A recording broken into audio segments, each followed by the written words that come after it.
Good morning guys. Nandito tayo sa malapit na tayo sa trabaho. Good morning sa inyong lahat. Bigyan nyo nga ako ng isang tip lang. Kasi natigas yung pedal ko. Ayun guys, tumigas kasi siya.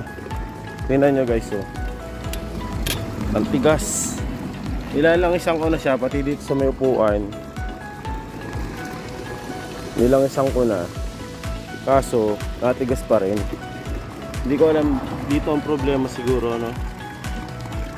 Paki-comment naman sa ayun, tigas hindi siya mapedal, hindi siya maibalik.